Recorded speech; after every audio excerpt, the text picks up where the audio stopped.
Hello and welcome to the Thursday show here on the Frontline Gaming Network. My name is Paul Murphy, your host. I'm joined by Dustin Henshaw. Hello, everyone. And Adam Camilleri. Hi. So Dustin is pulling double duty. He's actually running the cameras. He's running everything. So y'all be kind to him in the chat and the comments and stuff. Duct tape and spit, boys. That's what the show's going to be held together by, so I hope it works. This is your weekly meta rundown, talking about the biggest and best tournaments coming up over the course of the weekend all around the globe. We talk about what the meta is. Y'all are the meta. We describe it. And we also talk about how to beat some of the stuff that you're going to encounter over the course of the weekend. And we talk about, how the spikes that we're seeing. Are we going to see anything interesting happening this week we didn't see happening the week before here on the Frontline Gaming Network? Make sure you check out our sponsors, see what's up. This is a live show we do each and every week starting at 9 p.m. Eastern time. You can hear this afterwards on the aggregators and that kind of stuff. We have a great chat community that show up, and hang out each and every week. If you have not joined us live, come do it. You will not be disappointed. How are y'all doing this week? I'm excited. You're halfway into Adam's screen. I'm sorry. I'm actually, so I'm traveling. You don't have the normal background. Right. So the light's terrible. I don't know, like a specter right now. Dustin, can you switch you and me on the screens? Because then we can have descending order for head size. Are you kidding me right now? You want me to actually take some duct tape off? No. While Don't the touch plane anything. is flying. Don't touch Put it anything. somewhere Fine. It's fine. Aesthetically, it could be better. Yes. Wow. We live on the edge here. We live on the edge. We're on the edge of the meta. We're on the edge of technology. We're on the edge of streaming.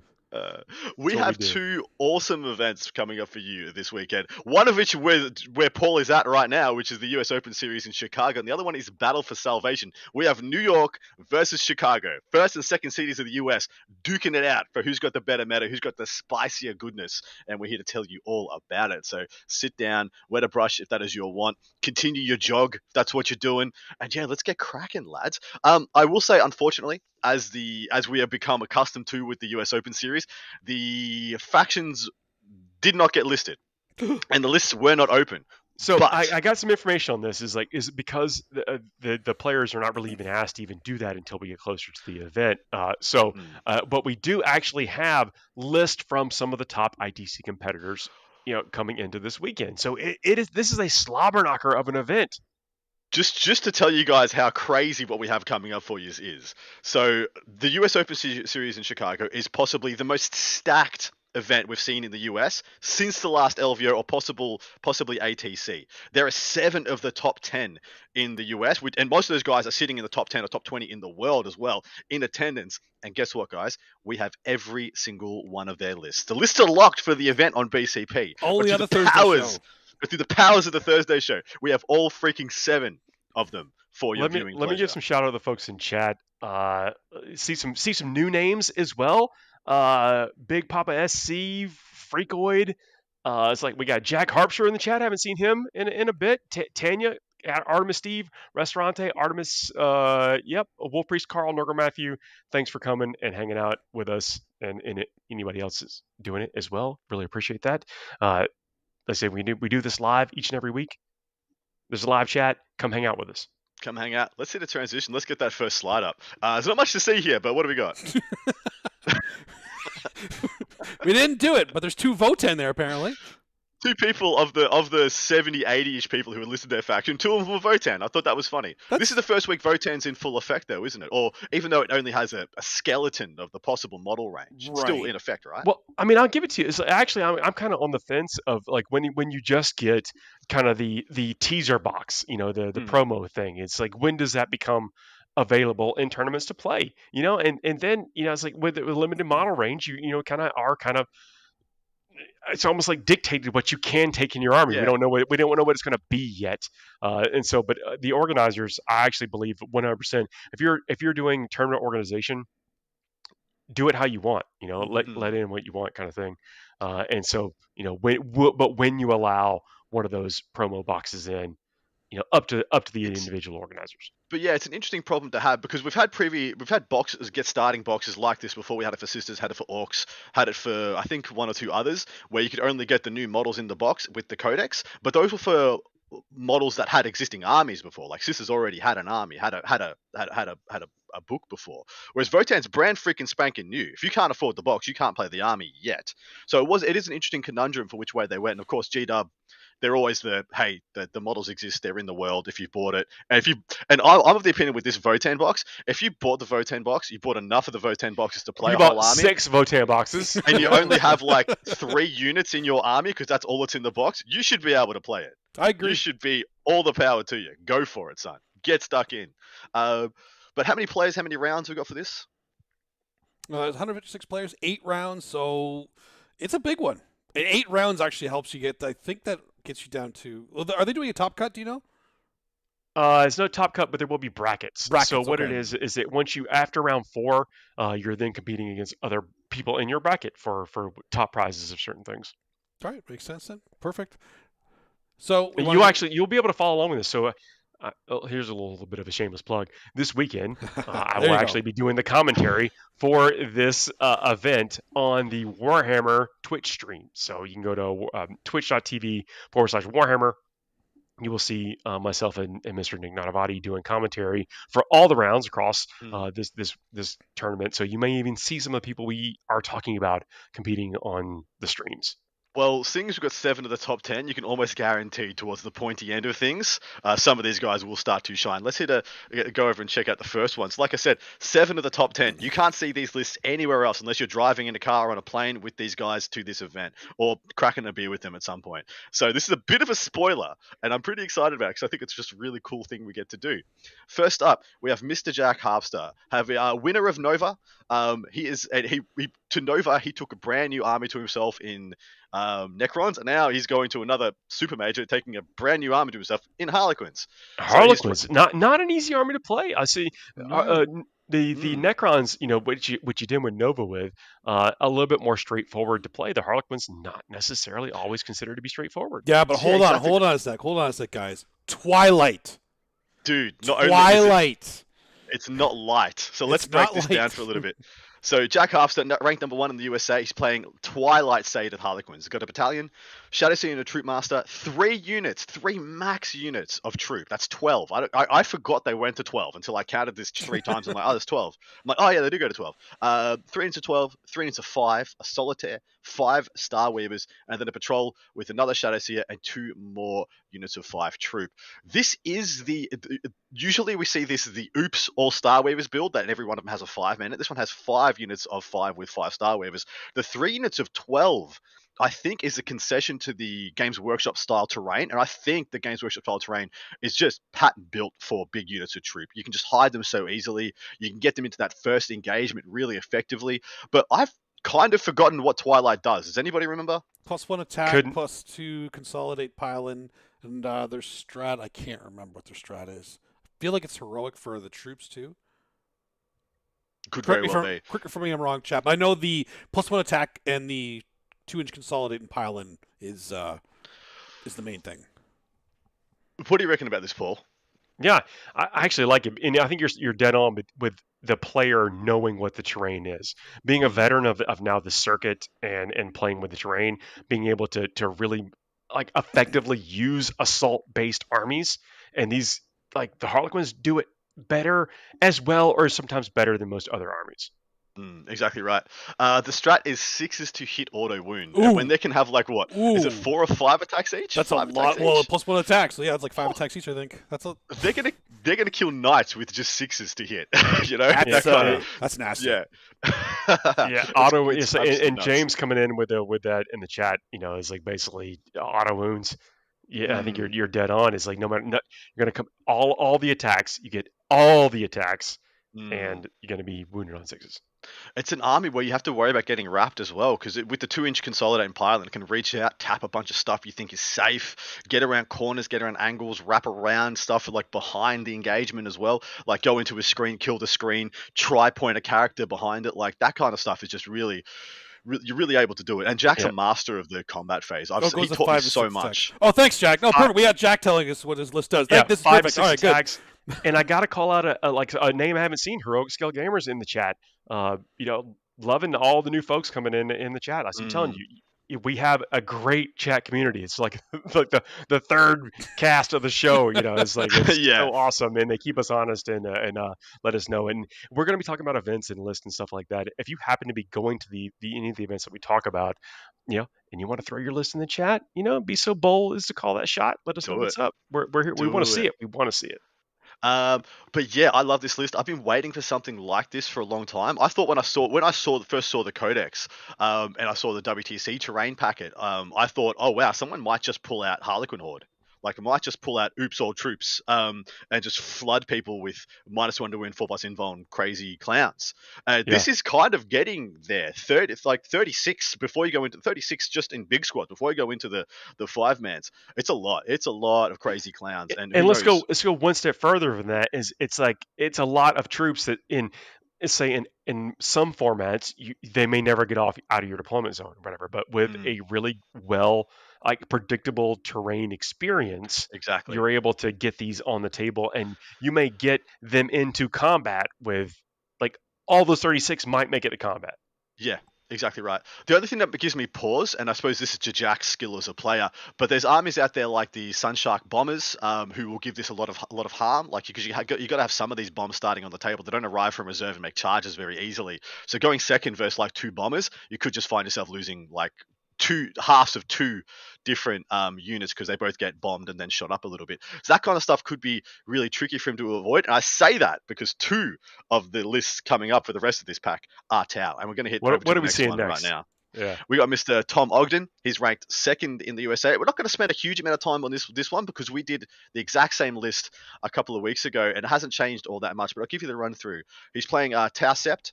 He's got a Coalstar Commander, Long Strike, 1 unit of 10 Kroot, 2 units of 5 Crisis Suits with 2 Shield Drones, 1 unit of 5 Crisis Bodyguard, 2 Sunsharks, and then a Supreme Commander with Shadow Sun. It is the 15 Crisis Terror.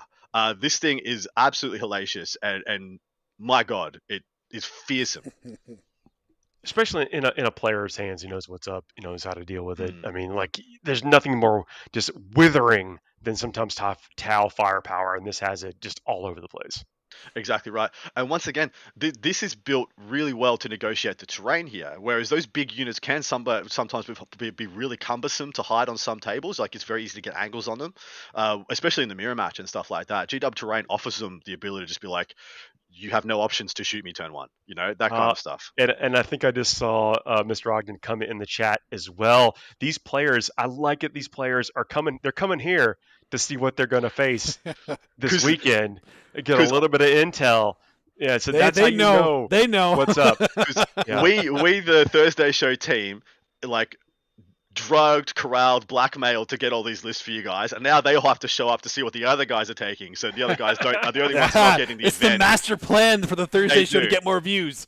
Getting more views, influencers get in our chat. And then Hudio, what's up? Eric Nielsen, what's up? That's it. I love all these names that I've not necessarily seen on the chat before. It's awesome. This is a lively place. Again, I know we do it live, and we appreciate everybody being here. But if you listen to us after the fact, and thank you for that as well. But maybe come hang us out live.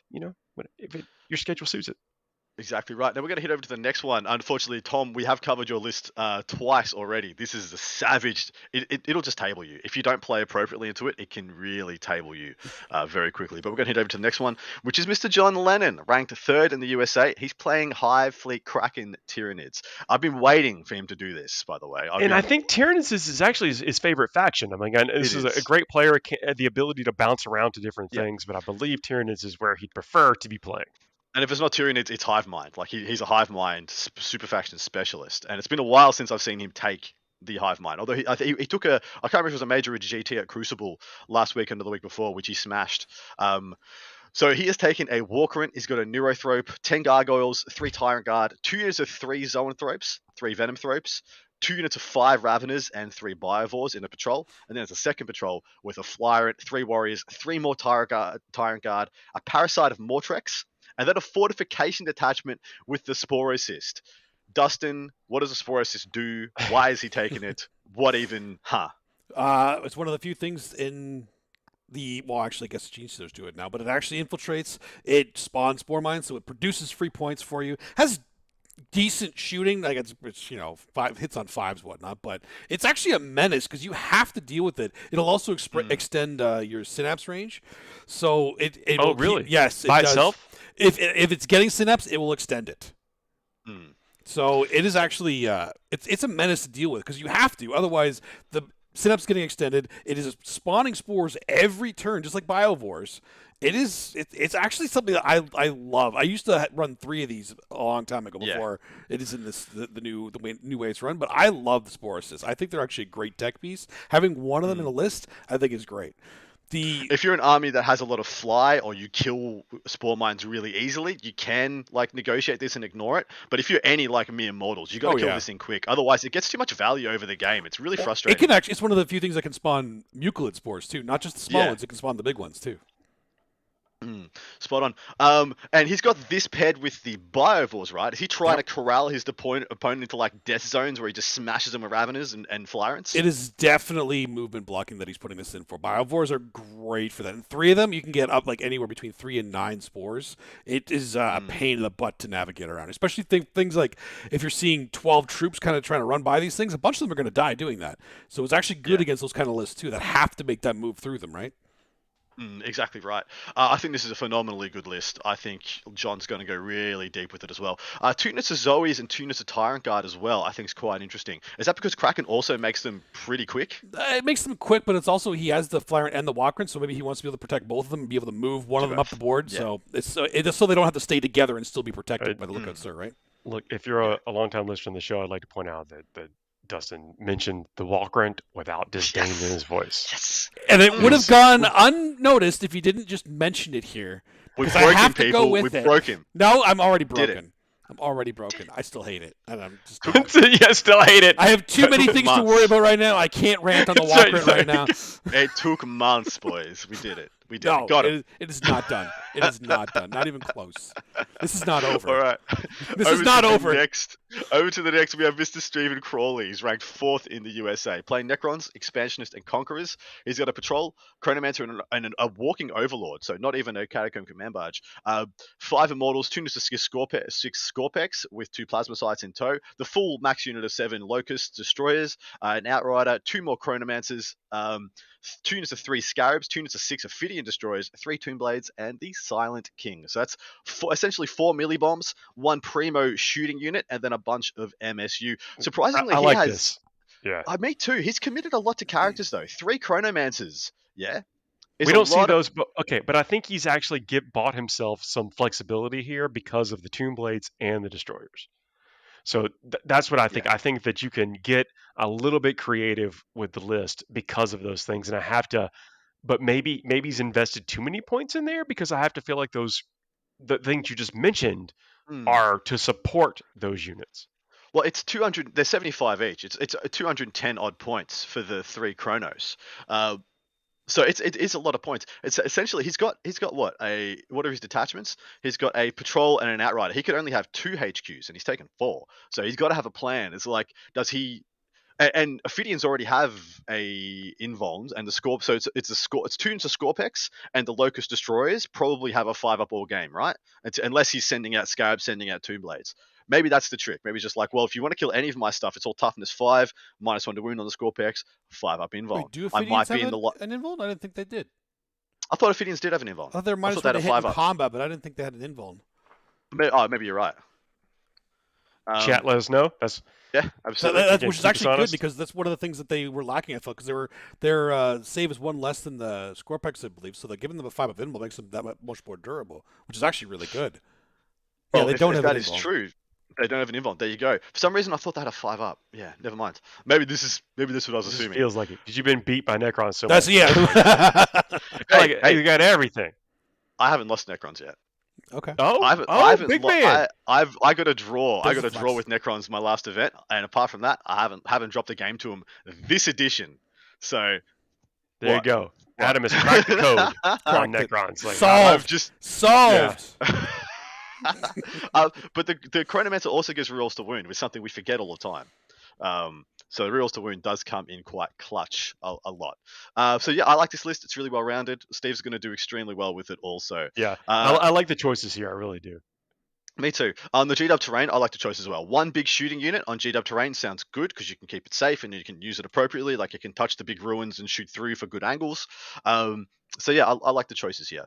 Next up, we have Brenton Weiss, who's 6th in the USA. He's also playing Tau. So of the 7, now this is quite crazy. Of the we 7 saw his performance lists, in Nova as well. of the 7 lists that we got from the top 10, this is the only double up. The only double up is Tau. Apart from that, it is 6 unique factions, which I thought was ridiculous. It's like absolutely unheard of to see that from the top 10 spread. But this is I have coined this the John Cena Tau build, and we'll see if you boys can pick up why. Exactly right. It's patrol. With a Coalstar Commander, Long Strike, 2 units of 10 Kroot, a unit of 4 Kroot Hounds, 5 Crisis Suits with 2 Shield Drones, 6 Vespid, 2 Riptides, 2 Sunshark Bombers, and a Supreme Command with Shadow Sun. Now, why have I called it the John Cena Tau build, boys? Because you didn't like it, but then you decided you did like it, and then they had a really good showing in a limited series, and then like you didn't think it was a great actor, but then like showed talent. No, because you can't. It was pretty good. It's because you can't see this. This jumps up, taps ruins, shoots through, and then boosts back behind the obscuring. So the Riptides get to shoot, then move. So they walk up, tap the big ruins, shoot through them, and then bounce off 2d6. And then he spends the CP every turn for his 1 max unit of Crisis Suits to fire and fade. And so it's shooting you with 3 premium ranged assets, and you can't target any of them back. So this is, you literally can't see me. Holding the hand up, taunting you from the other side of the obscuring ruins. And John Cena is awesome. Brenton is awesome. So there's all kind of correlation here, and everything you just said, by the way. It's really, really cool. Once again, another list I've been waiting for somebody to really come and smash with, and I'm really, really keen to see this. It has all those assets with it as well, like the 2 Riptides and the Crisis. It also just brings 6 Vespid, a couple of bombers, brings a premium Coalstar Commander and Long Strike. Like, it's not lacking the basic tools of the trade of Tau. Hasn't gone too far off the beaten track to change the archetype, which I like quite a lot. And Brenton went incredibly deep at Nova. We actually got to see him play, at a couple times on the stream that before we did for covering Nova, and knows this army inside and out. So this is Tau with players that know the army inside and out are even more deadly than they are on paper.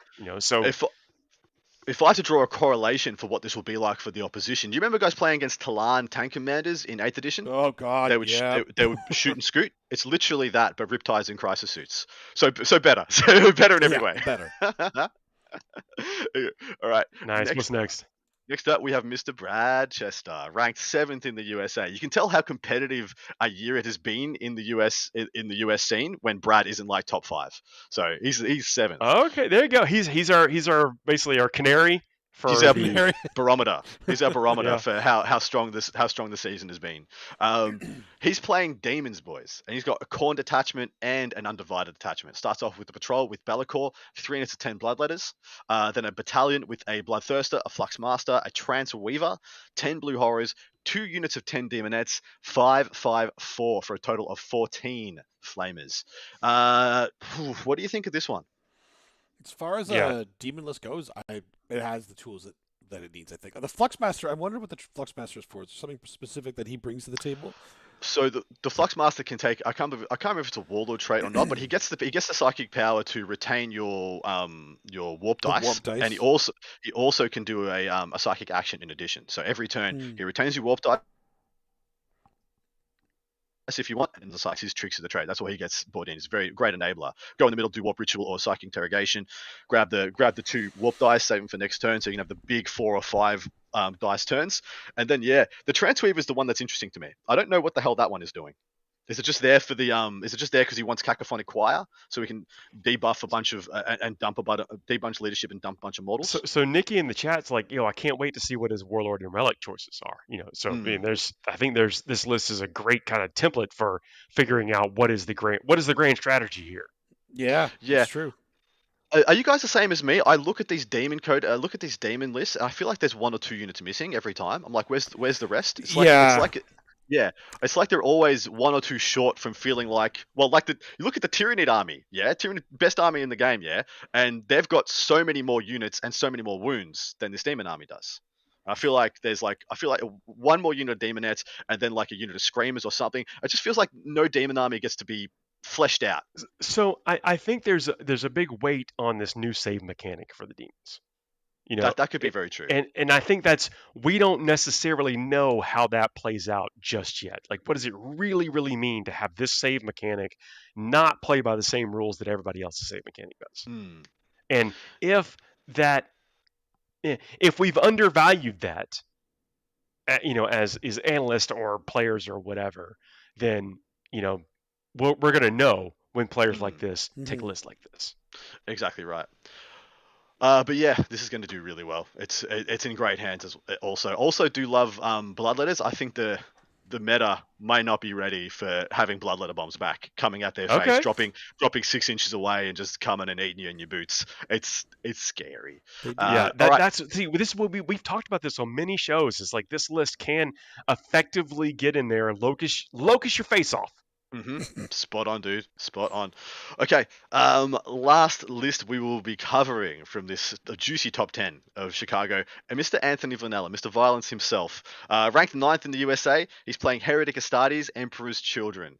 He's got his Supreme Command with a Baton, of course. Then he's got a battalion with a Wince, a Dark Apostle, Lucius the Eternal, 10 Cultists, 3 into 5 Noise Marines, 10 Terminators, 3 into 5 Possessed, and a single Spawn. So walking around the hall, by the way, I've run into 3 Emperor's Children players.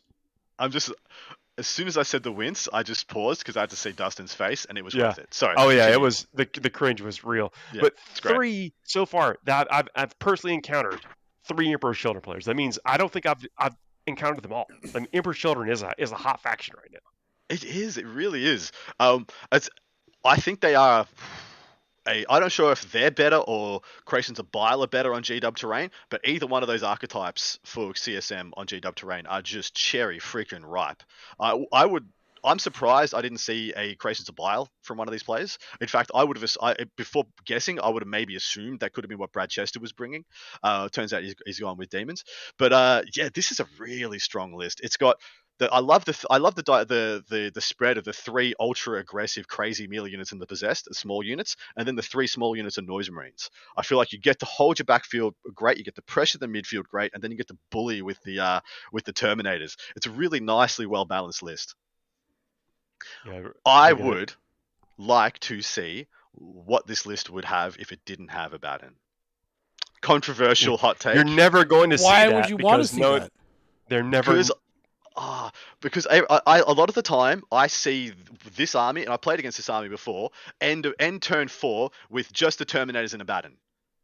And it's a 5 objective mission, 6 objective mission. Cool, you get to hold exactly 2 objectives at the end of the game because you only have 2 units left.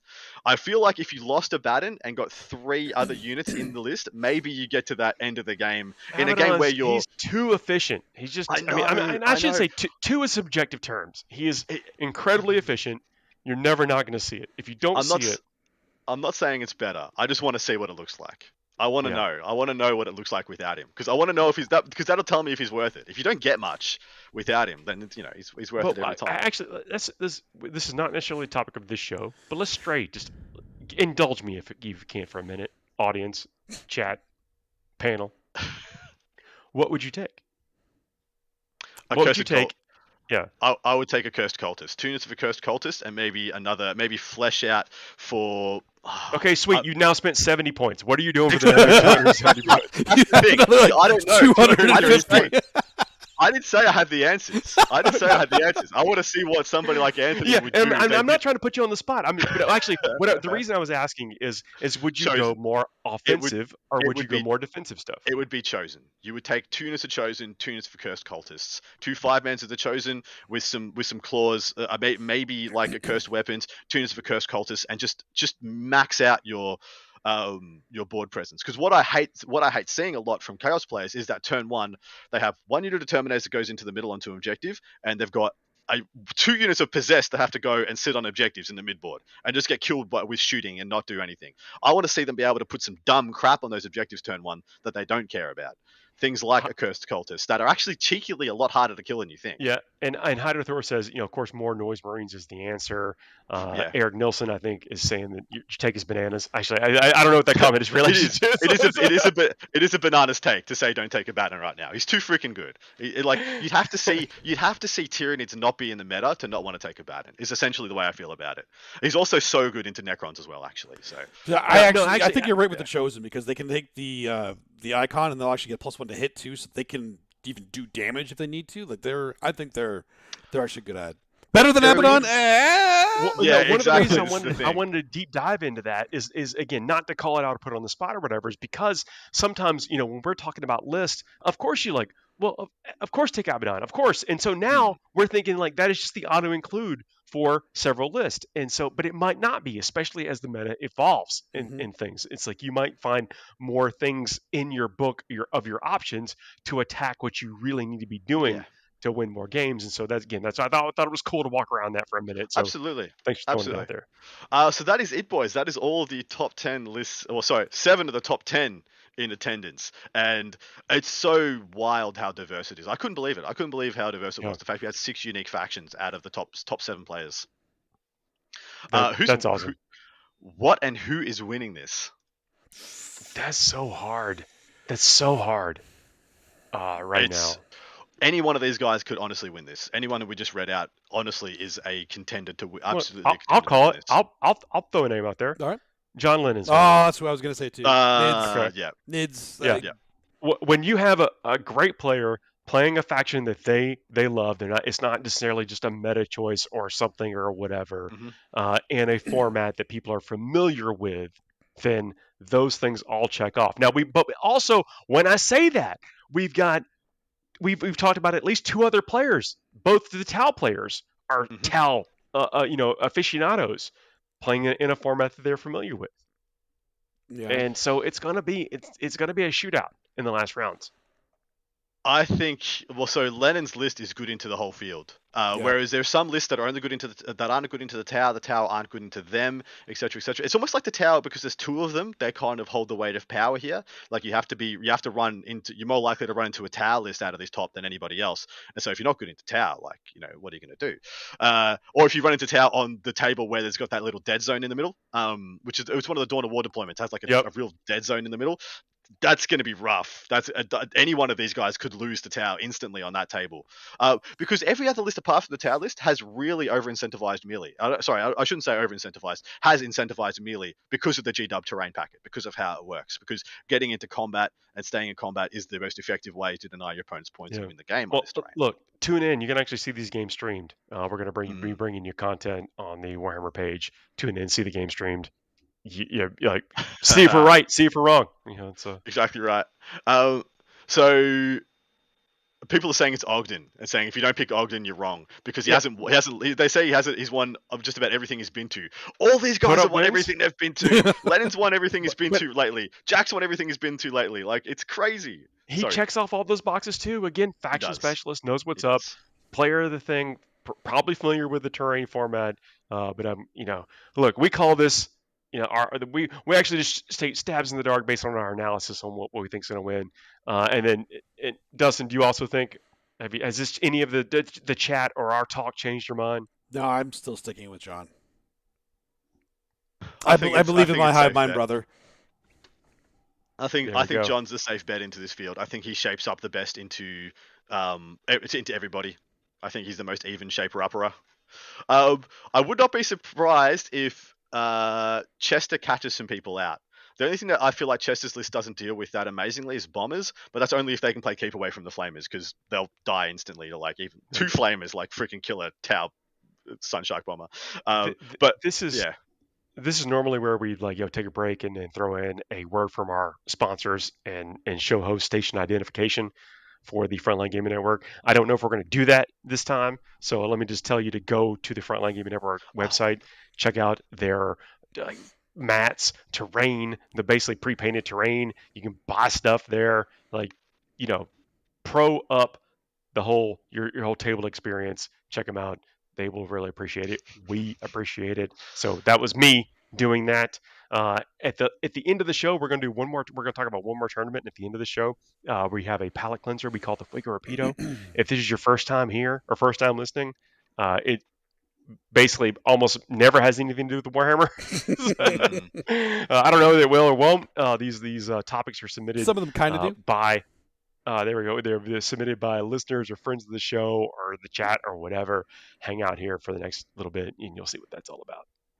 Love it. Welcome back from the ad, everybody. Next we're going to be talking about is I think it's the Battle for Salvation in New York, West Nyack, New York. That's in the United States. Is not Old York. Do they call it Old York, or is it just York? They should call it Middle Age York. Yeah. New York is now. It's now Middle Age York. Yeah, we need a newer York in this progression. 92 players, 6-round event. 100% listed their faction. Hey! Yeah, we appreciate that. Helps us out a whole lot. Hashtag New York does it better, Chicago. Yeah, Second city forever. So now, this is the point where Dustin runs down the factions. What are we going to see there? We are going to see 4 Sisters of Battle, 1 Custode, 7 Esper Militarum, 4 Grey Knights, 2 Imperial Knights, Space Marines, there's 5 Dark Angels, 3 Space Wolves, 4 Blood Angels, 1 Salamander, 2 White Scars, and a Death Watch. Chaos, there's a Chaos Soup, 5 T-Suns, 4 Death Guard, 5 Demons, and 3 Renegade Knights. Heretic Astartes, we're actually going all there. Does that mean they're going to podium? I hit the podium. Oh, 2 Black Legion, 1 Night Lord, 2 Night Lord. Oh shit! So the 2 Imperial. Talk about surprise. Talk about surprise. Yeah, 2 Creations of Bile. I was expecting to see some more of those. I see the Creations of Bile. Xenos, 5 Necrons, 4 Orcs, 5 Tau. Very even spread across the Xenos. Hive Mind, 5 Tyranids, and no GSC. I am disappointed in you, New York.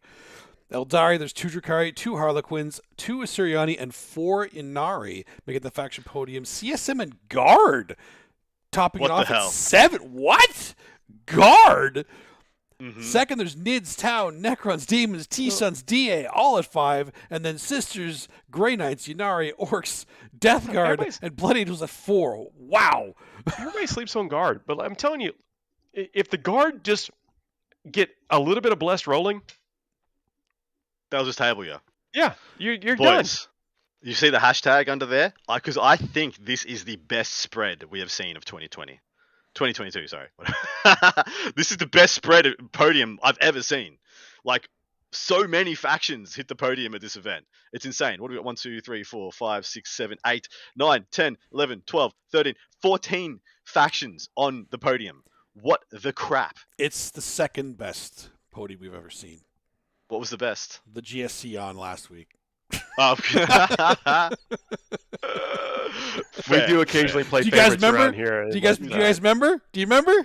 I remember. No one remembers that. I remember. But I'm glad you do. I remember. 7 Guard is crazy. Like, what?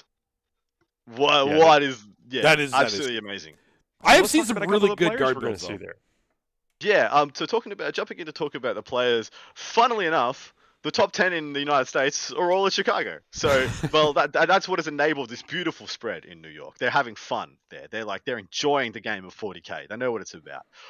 But first up, so I pulled out a Chaos, a Ynnari, and a Guard list for your viewing pleasure because I thought they were the most interesting of the factions represented. Next week or the week after, I hope to start being able to bring you some Votan lists from whatever models people are able to take, but I will bring 1 or 2 up for you next week. Jumping in here, we have Mr. Mark Garancia. You're doing amazing. I'm knocking this out of the park, boys. That was perfect. Right. Val Heffelfinger went on one of the other FLG shows and slagged me off for mispronunciation. I got nothing. He's absolutely correct. I'm sorry. He's playing Chaos Demons, Chaos Undivided. He's got a Battalion, Bellicor, Changecaster, 4 units of 10 Bloodletters, an Exalted Flamer, or 1 off max Flamers. So that's 17 out of a possible 18 Zinch Flamers. Then he's got a Patrol with the Chunky Thirster and another 10 Bloodletters. He's got 50 letters. And that's the reason I put this one on, because 50 letters is a lot. That is a hell of a lot. You said it in the last segment. It's like people aren't ready for the Bloodletters. People have forgotten. The closest thing we have to what that used to be, what it is now, is getting hit by freaking 10 Akos with four Roxors. That's the closest thing we have in the game from how What's that unit. What's a rock saw? Acolyte with a heavy Sorry, rock saw. no, from you said it wrong. DLC. Walkalites, right, everybody? Walkalites. Yeah, That's yeah. why you got Well, it they're not wrong. called. They don't have. What are they? You got winged acolytes there, brother? that I Maybe haven't we heard of? do. This You other don't unit? know. Yeah, Yeah. yeah. Where are they? Little webbed. They little can webbed ride bikes wings? too. They're bikalites. We got all Bikalites? Yeah. They're not Adeline Jackals. They're bikalites. bikalites. Bikalites from Mars. There we go. We should write So- that before someone else does. we should get on that.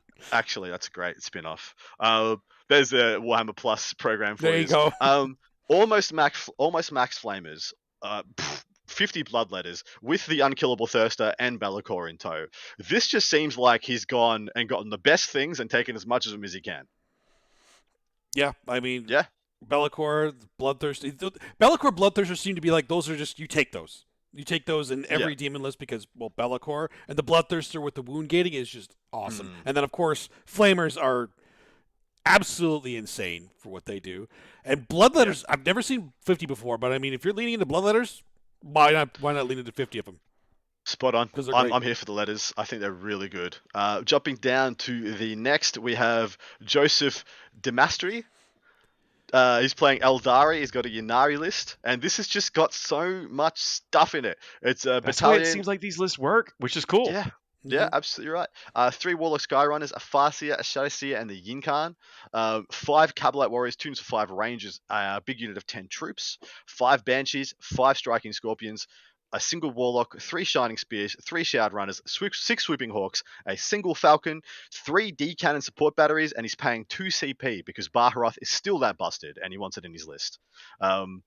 So much freaking stuff. Unbelievable amount of stuff. Yeah, these are things we talked about before, so probably won't spend a lot of time on it. But this is like a good template for if you're looking to start and absolutely be effective. Well, go with a lot of the elements of this list. It's got the kind of it's gone for the one of everything approach. I mean, the only double up is 2 Rangers. Literally, the only double up in the entire list is 2 units of 5 Rangers because they're the troops choice for his battalion. So it's kind of crazy to me just how much you still get. It's got your 4 flavors of melee. It's got the spears, the scorpions, the banshees, and the troop, and then the Yinkan to back all that up. It's really cool. It's really cool. You get to take. You all see this folks goodness. either go with more Falcons or the D cannons, and not a Falcon and a D cannon typically. And a D-cannon. I like how this is a bit diversified just a little bit. Me too. It's a great spread. All right, into the last list, boys. This is Nicholas Williams. He's playing Vestroyan Astra Militarum. He's got a Chad Brigade. That's right. You hear it right here. It's got a Chad Brigade. It starts with Inquisitor Hector Rex. That is the Inquisitor in Terminator armor with Terminator a shield armor. and a power sword. Yeah, shield and power sword. Real chunky lad. Like that's an got a awesome decent- name, by the way. I don't remember hearing that one in a while, so I love Yeah. that. No, it's been a bit. No, we have not seen this character in a long time. Yarrick, a company commander, and a Primaris Psyker. 6 units of infantry, of course. Platoon commander, 2 special weapons squads. They have grenade launchers, which I thought was weird, but funny. 3 units of 10 veterans, 3 single armored sentinels, 3 units of heavy weapons teams. And then it's got a Vanguard, which has a company commander, 2 platoon commanders, and 2 tech priest engine seers, because he wanted more characters. He just wasn't giving Wait a minute. enough assassinate Somebody points. took brigade and still needed more detachments. Still took another one as well, because as you can tell, this list is only infantry. He's got a super heavy auxiliary where the unit was cut off. And we get to speculate now on what we think is in it. I think it's a Shadow Sword. No, it's not the Shadow Sword. It's got to be the one with the 40 troop capacity. Yeah, the Bane Hammer? The Storm Lord? Storm Lord, yeah. Storm Lord or Storm Hammer or whatever. There's a couple of them. I was going to say the Bane Hammer. Because you could stick all 3 units of the infantry, the veterans in there, and then one of the special weapons teams, or 2 special weapons teams, 2 units of infantry. Like so you can do a lot. 20 models can fire out of that. Fire out of it. Yeah, 40 can go in, 20 can fire out. So you can put 40 in, and then all the special weapons fire out. That's what it's got to be. Not all of them have a special weapon. I thought that would be a good cheeky second choice, and I'd be very happy if it was, because this is oops all infantry. People in the chat saying Stormlord or bust. I love it. Yeah, that's what it's got to be. But I think that's amazing. Like, good on him for doing that. I hope the list does well. What is going to win this thing? If it's not Nicholas Williams with his Chad Brigade, let's just all pick him. Let's just all. We will. We should. It's the right thing to do. The hand There's of 7 destiny. guard. There's 7 freaking guard here, boys. best percentage chance for a podium all edition. If we're not picking them today, when are we doing it? Yeah, I agree. There we go. Yeah, exactly right. So here we are. Go ahead. It was pointed out in the chat that TJ Lanigan is going to this event playing Demons, and we didn't even cover him. I think it's pretty much because he's taking the same list as Chester, so that's why I didn't cover it. Okay, So, I think that list is going to be. It's got tricks. It's got tricks. It could be awesome. Be on the lookout for what they can do. The Demons. This is the time to see them. Like we haven't seen them be. We have not seen them win yet, but at the same time, I don't know that people have figured out what the new list is, and maybe these players are a lot closer. We got a lot of forming, a lot of norming, a lot of storming, a lot of So before we get to the crux of where the Demons are at right now, I think there's a lot of work needs to be done. And some people have chucked in a hell of a lot of work into it, and they're the ones that are gonna do really well and catch you out. But boys, is it Fuego time? It is. So this is the point in the show where we do a little bit again of that palate cleanser. We have a series or segment here we call the Flagorpedo, where we get presented with a list of topics. We let production typically come on. It's the only time we let production come on and actually hang out on the show. But production is our show this time.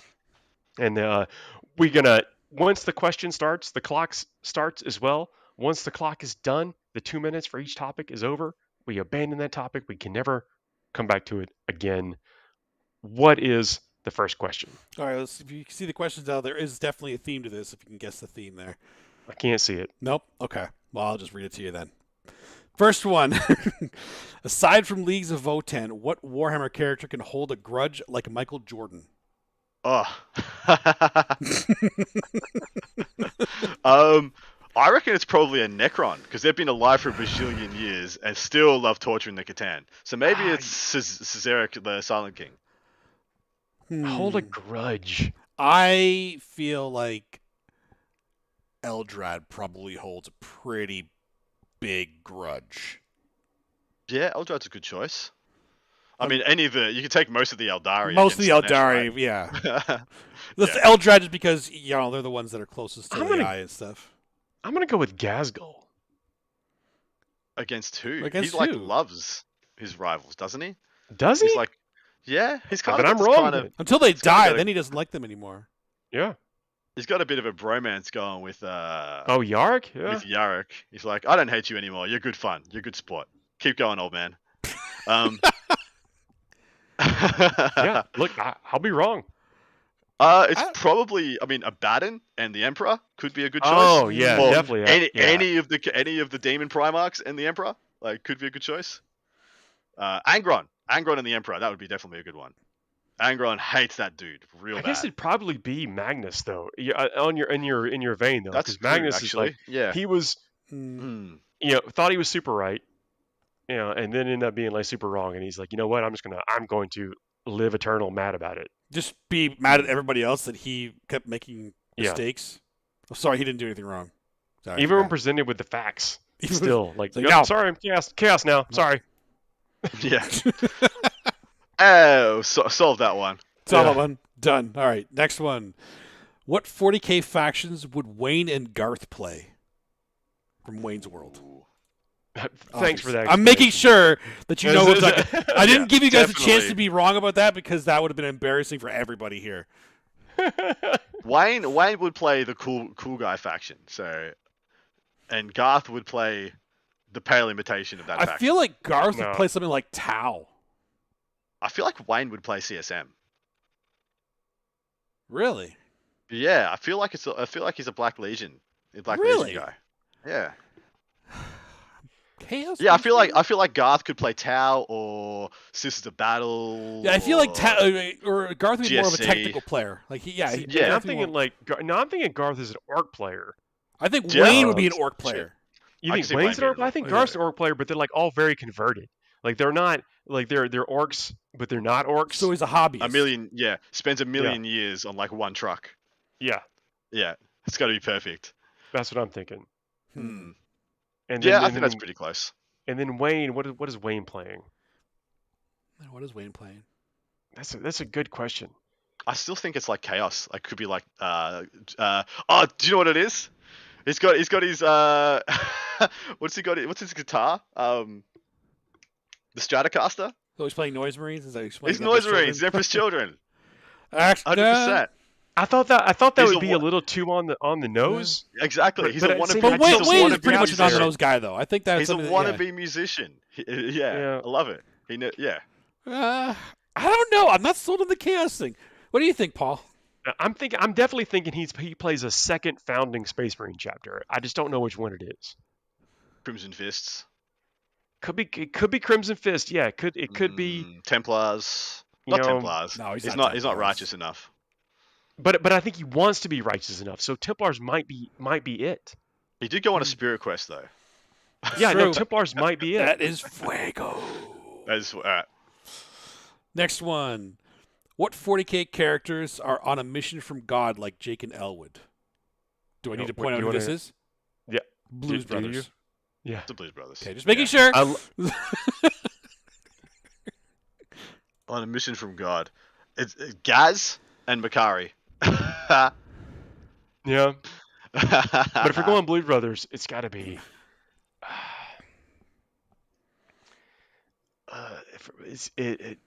Lucius, the Eternal. I was going to say Erebus and Corferon. But they're not fun. See? They're the opposite of that. The opposite. Fun. Those are my answers. Like, those characters are not fun. Who is fun that it's on a mission from God, though? Like I just keep going on to like Celestine and stuff, but that's not. You getting to hang out with Carrie Fisher? That's that would have been awesome. Yeah. It's definitely not none of the Templars, because they are not fun. Like, Sigismund was the most unfun going. A fun sponge. Is anyone having fun around me? Stop it. Cease. There's only stabbing. Actually, Cypher's not a bad one. I like Cypher. Yeah, Cypher's a good one. Yeah. Cypher makes sense. Okay. Yeah. There's the orc on the back of one of the it's like the bug, one of the buggies where he's got the Molotov cocktail or whatever. Yep. Yeah. That orc looks like he's having the time of his life. That orc exactly. Yeah. That orc specifically. That specific orc. That specific. I don't know his name. And we should know his name. We should give him a name. Yeah. It's the Nurgling at the front of Mortarian's base. Yeah. Not the one at the back, the one at the front that's like having a little dance. Yeah, that one. That one and the Molotov guy. Done. Yeah. Those two. Those are the Blues Brothers of 40K. Yeah, all right. Exactly. Oh, and Dorian Bradshaw says Valdor. Hey, no spoilers. You're a Valdor fan. He's also known for his fun elements. I bet he is definitely fun. Fuego. Who's Kaiganul? Yeah, never mind. The topic's over. Topic's over. We can't go back to it anymore. I'm sorry. You got too much time already. Yeah, I'm sorry. What 40K faction is most like the Chicago Cubs is in Cursed for the Century? Legion of the Damned? I think it's actually for me it's Jesus Cult for a couple of reasons. One, I'm listening. We better make them good. One, we often get forgotten about in like both the meta and with like the rules and stuff. So we kind of like by the wayside. So cursed in the sense that we don't get new stuff as often as a lot of the other factions do. We also are doomed to just get eaten, even though we are doing everything for them. Everything we do, even when we win, we lose. So even though to us it's kind of winning still, but that's a different topic. Yeah. I don't know. I feel like GSC fits that bill. Yeah, GSC is a good setup. We have had Votan called out in chat, which is funny. Really? Well, I mean, because 30 years of not existing and then they exist and get nerfed, which I think is cute. That was hilarious. Back on the show for 30 more years. Optically, I can see it, but in reality, they're fine. Yeah. Who else? Who's been cursed? I mean, all of the craft worlds could be like a no. They've been there. fine every single edition. They've had like 3 months of bad time. Like, come on. It's the Necrons. 35 years. Yeah. It's the Necrons, boys. Really? Soulless, living in a metal skeleton against their will, transfused, shackled. Yeah, I reckon it is. There we go. We solved that one. Okay, solved, I guess. Sorry, it has to be more solved. Solved. Done. There we go. Solved. Solved. That's right. Where's the graphic production? Yeah. Oh, I will have to make one now. Solved. Man, we totally Stamp stopped it. doing the shoe-in and the lock and stuff, didn't we? Yeah, we did. Don't tell Yeah. anybody that, because We didn't stop doing anything. No We're one just knows waiting this. till We're just the waiting. right time. Yes, exactly. Yeah. We're just lying in wait. What's the plot of a 40K Space Jam movie? Oh, snap. Okay. Paul's got it. I can tell. No, I'm trying to process, just drinking it all in here. Like Space Jam, it's got a metric here. It's like there's a faction that is losing, and they've been losing for a long time. So that faction has to be chaos. So it actually is the 15th Black Crusade is the plot. And who gets of recruited? Space Jam. Who gets recruited from another dimension? No, Abaddon definitely has to recruit. I guess, would it be LeBron James? it's just LeBron for no reason. No, Yeah, they bring him back. He's like, he's living on Mars as, a tech priest or whatever.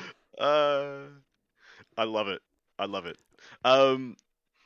I almost had it because there is a funny correlation between the cast of the Chaos Space Marines and Looney Tunes. Like, there's a bit of Bugs Bunny, there's a bit of Elmer Fudd in that. There's a bit of yeah. You could make it funny. That's what's up. It's got to be Chaos is the protagonist. That's weird in this movie. It is, but it can't be. It can't be about. It has to be football because Blood Bowl, man. Like it actually fits. But it says 40K. If it didn't say 40K. But it's the Space Jam movie. Maybe the Space Jam movie is from the 40K universe. We have to pull them in for some Blood Bowl. Maybe they pull in players from Blood Bowl to 40K. They get shot instantly because they're trying to run a ball into a dreadnought. Like, yeah, man, that linebacker is strong, boss. I don't care. Get back in there. Power fist.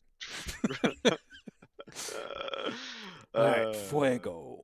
And last but not least, deep dish pizza, Italian beef, or Chicago style dog. What is Italian? Chicago beef? style dog, 100%. Can you explain what that is to me? Because I'm not sure what that is exactly. Okay. A Chicago style dog is typically it's a hot dog with a very nice casing on it. You got a nice snap when you get into it, but there's typically also sesame seed or some kind of seeds on the bun. There is a pickle involved. There is sometimes a tomato or some sport peppers. I'm a big fan of the sport peppers being on the dog. Yep. And so you've got the texture of the hot dog, the texture of the toppings, and then got a nice little pop when you bite into it and eat it. And I think that is superior to the Italian beef and the deep dish pizza. The Italian beef, what you got, Adam? What is Italian beef? Well, that is so the sandwich typically made sliced, very thin sliced beef. Don't think there's any toppings on that or ever, but they dip the whole sandwich in some of the au jus sauce of the thing, so it does get a bit like it kind of forms breaks down into one texture of a substance or whatever, and you eat it. It's good. It's very good. I don't comprehend this whole dipping of things in America. You got a perfectly good sandwich. Let's make it wet. Why? So you can Make eat a more of them sauce. faster. Make I a agree sauce with for you. the steak of rather this than putting the hierarchy whole of thing. things. The things that they've in this question are all delicious, but the hierarchy of it is the dog, the pizza, and then the sandwich. Hootie O has got the best line. Damn, Paul is in his element right now. Yep, It's literally it really is. absolutely correct. He's a pig in shit with this question. I will go with the dog. I had deep dish pizza and I was good for exactly 2 slices of it, and then I thought I was gonna be in a coma. Yeah, It was delicious, but it was too much. Yeah. Whereas I think I smashed 3 Chicago dogs that time. Yeah. See, for me, But tell you that was you went to one of the heights of it's a fast food joint here or whatever. But what did you think? It was good. Yeah, I liked it a lot. Once again, the one thing Americans do great is pickles on everything. American pickles are phenomenal. I will eat that stuff all the time. You put a pickle on a hot dog, the hot dog is just better. You put some chili peppers on a hot dog with the pickle, it is just better. I am down. What I want to do is eat the deep dish pizza. What I'd probably do is eat the Chicago style dog, so I don't just go into a coma. So, dude, I freaking died. I couldn't believe it. Yeah. That's it. That's I think, it for I think we're out Fuego. of time. Yep. Oh yeah. There we go. That's our show. So this is what we do. Like, I really appreciate seeing all the new names in chat. Really appreciate people listening to the show and leaving us some 5-star reviews, subscribing, liking. Check out the stuff on the Frontline Gaming Network. But there's lots of other shows here that you might enjoy. If you like this one, you might like the others as well. They are different. They have their own kind of subjects and points of interest. Please, again, leave us those 5-star reviews. Leave us some comments. That is how you kind of let the aggregators and algorithms know to come and hang out with us. Something you might want to do. Spend some time or listening. We appreciate it. It's been amazing. I've had a great time. We got anything spicy coming up next week? Oh, sorry, War Games Live Joe will be at Battle for Salvation. You should have been able to see the little War Games Live Joe. Where in the world is we're gonna hide the Salvation? logo somewhere on the list when we talk about the event. Exactly. Tune in and support War Games Live. Double screen this weekend of phenomenal content. Mm-hmm. One's got the lovely TPM and Nick Natavati doing the G-Dub live stream. One's got Joe, War Games Live, doing his thing. Swap and change and enjoy. Lucky ducks, a lot of you. We will, and there's a preview coming up this week. It's going to be a great Warhammer weekend. Strap in. It's going to be amazing. We'll see. I'm getting that Emperor's Champion, by the way. I'm getting that Emperor's Champion. See you. See you later.